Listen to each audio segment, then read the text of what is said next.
পশ্চিমবঙ্গের রাজধানী কলকাতার অন্যতম 10টি আকর্ষণের মধ্যে কলকাতার ক্রিসমাস ফেস্টিভ্যাল একটি। দিন দিন বাঙালির কাছে এটি আরও প্রিয় ও আনন্দের উৎসবের জায়গায় পরিণত হচ্ছে।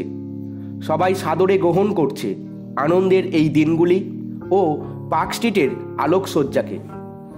প্রায় 300 বছরের পুরনো এই উৎসব 12 দিন ব্যাপী চলে। বড়দিন ও নতুন বছর সব নিয়ে একটা লম্বা উৎসবের মরশুম। বড়দিন এখন সকলের উৎসবে পরিণত হয়েছে। গ্রামে শহরে পথে ঘাটে বাজারে দোকানে এখন সর্বত্র এই উৎসবের মেজাজ। কলকাতার বড়দিন কলোনিয়াল আমলে ব্রিটিশদের হাত ধরেই শুরু হয়েছিল, যা আজ কলকাতার ঘরে ঘরে পৌঁছে গেছে। New market, park street, Ripon street, Dalhousie, চৌরাঙ্গীর সঙ্গেই শহরটাও যেন আজ সেজে ওঠে সাহেবিয়ানায়। 25শে ডিসেম্বর যিশুর জন্ম কিনা তা নিয়ে মতান্তর ও বিতর্ক রয়েছে।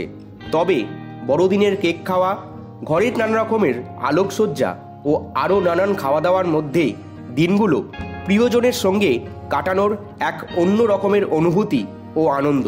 এছাড়াও ছোটদের মধ্যে গ্রিটিংস কার্ড বিনিময় খুবই আনন্দের। বণিক জব চার্নক মোগলের ভয়ে হুগলি ছেড়ে পালাচ্ছেন, বালেশ্বর যাবেন। তখন পথে আশ্রয় নিলেন সুতানুটিতে। তখন লুকিয়ে কেটে গেল 2 মাস। দেখতে দেখতে চলে এলো ডিসেম্বর মাসের ক্রিসমাস। সেই সালটা 1668।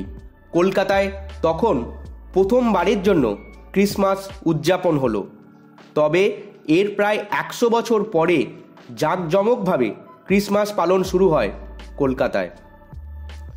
পলাশি ও বক্সার যুদ্ধে জিতে ব্রিটিশ ভারতে পাকাপাকিভাবে জায়গা দখল করে। শুরু হয় তৎকালীন ভারতের রাজধানী কলকাতায় পাকাপাকিভাবে থাকা। তখন থেকেই ক্রিসমাস এলে সাহেবিরা বাড়ি সাজান, নতুন রং করা, দেবদারু গাছ দিয়ে বাড়ি সাজানো ইত্যাদি কাজ করতেন।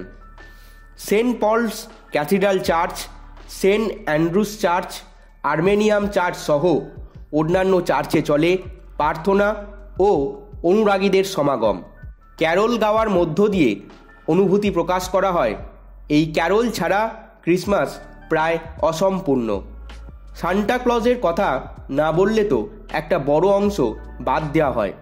কলকাতার উপস্থিত গুণীজনেরাও এই উৎসবের সঙ্গে যুক্ত ছিলেন।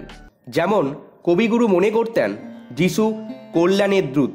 রামকৃষ্ণ পরমহংসদেবও উপাসনা ও আরাধনা করেছিলেন এই যীশুখ্রিস্টের। এই 300 বছরের প্রাচীন ইতিহাসকে 2011 সালে মাননীয় মুখ্যমন্ত্রী মমতা বন্দ্যোপাধ্যায় এবং tourism department of government of West Bengal এটাকে কলকাতা ক্রিসমাস ফেস্টিভ্যাল হিসাবে আখ্যায়িত করেন এবং উৎসবটি বড় করে শুরু করেন। চন্দননগরের আলোকসজ্জার শিল্পীরাই তৈরি করেন এই ক্রিসমাসের আলোর কারুকার্য ও রঙিন করে তোলেন চারপাশের পরিবেশকে।